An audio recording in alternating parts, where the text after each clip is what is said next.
Okay, so well before you bring the cake out to start doing it, you need to prep your stencil.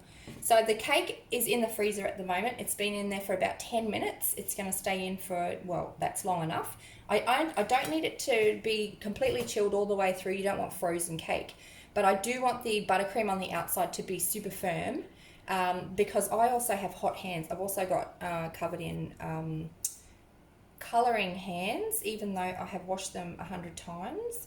But my hands are hot. Some people's are, some people aren't. You can wear gloves, you can do lots of other things to mitigate against that. This cake is not for sale, so I'm just going to use my hands. Phalanges are out.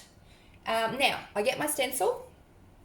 I think about which way around I want it to go because there's lots of options. But I think maybe today we might go that way because it's a shorter cake, so I can do it that way. And then I just pop it down on my turntable. And then I get my sheet of paper towel. Let's see if it just, normally I do this on a flat bench and it doesn't slide around everywhere, but we're just going to do what we're going to do so that you can see what I'm doing. And then I get some of this tape. Don't need a lot. And I just tape that on like that there. And that just means, I'll show you what that's going to do, but it makes a massive difference for me. Everyone's different. You might not have hot hands. You might find it easier to do it a different way, but this helps for me. Now, I always tape it onto this side because I'm left-handed. So tape it onto the side that correlates with which hand you use. So I'm left-handed, so I tape it to the left side. If you're right-handed, tape it to the right side.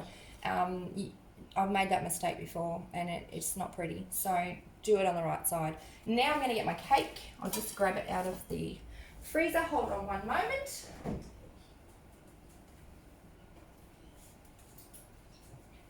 Here she is. She's only a little wee cake because this is for demonstration only. She's a bit cute though, in a sort of terracotta colour, and you can see that that will really show up on it. It's probably going to look really weird, but anyway, we're running with it, and that's the story today, okay? So then I get my stencil and I put it against my cake. Obviously it's not going to go far up the cake, which is why I turned it sideways. And then I just push it all the way around. And then what I can do is I can hold it with one hand just like that, and that frees up my other hand to do what I need to do. So you've got to make sure that it is flush with your cake. You know, you don't want it to have any, you want it to be tight on there.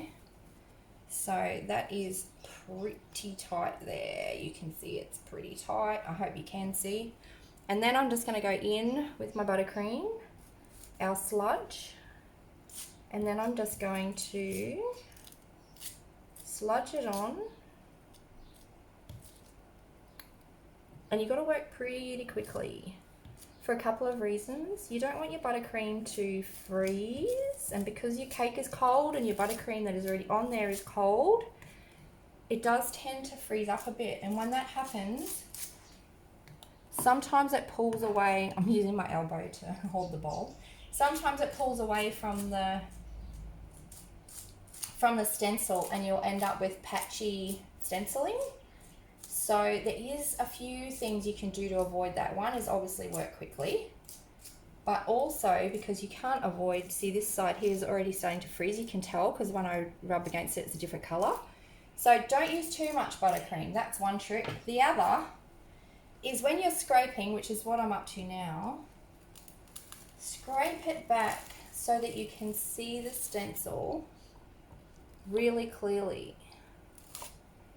Because, yes, well, you know, whatever. Because, see how I can see the stencil? That will help a lot, trust me. There we go. All right, I'm ready for the unveiling. Are you guys ready? All right, I'm letting go. And then just peel it away. Peel it away, peel it away. Ta-da! Not too bad. Not a shabby effort at all. And that's how we do stenciling. I hope that helps.